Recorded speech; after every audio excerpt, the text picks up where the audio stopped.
Para updated ka kahit busy ka, eto na.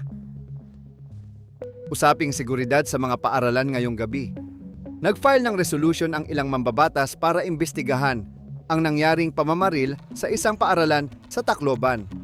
Layunin nilang tukuyin ang mga sanhi ng karahasan sa mga paaralan para maiwasan ito sa hinaharap. Balita mula sa impeachment trial ni VP Sara Duterte. Kasama sa mga testigo ang sheriff na sinuntok niya noong 2011 sa Davao City. Bahagi ito ng mga ebidensya na ihaharap laban sa kanya sa kasalukuyang kaso. Update sa kaso ni VP Sara Duterte, tapos na yung pre-trial conference para sa impeachment niya, pero hindi binuksan yung sealed box ng BIR na may tax documents niya.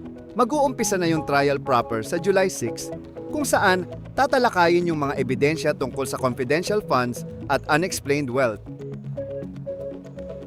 May balita tungkol sa seguridad sa Leyte.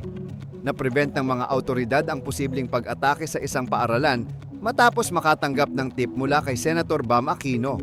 Ito ay kasunod ng pamamaril sa Tacloban, kaya't mas pinaiting ang seguridad sa mga paaralan doon.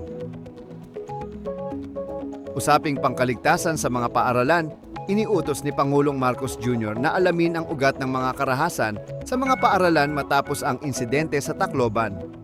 Layunin nitong mapanatili ang kaligtasan ng mga estudyante sa buong bansa. Mahalaga ito para masigurado na ligtas ang ating mga kabataan habang nag-aaral.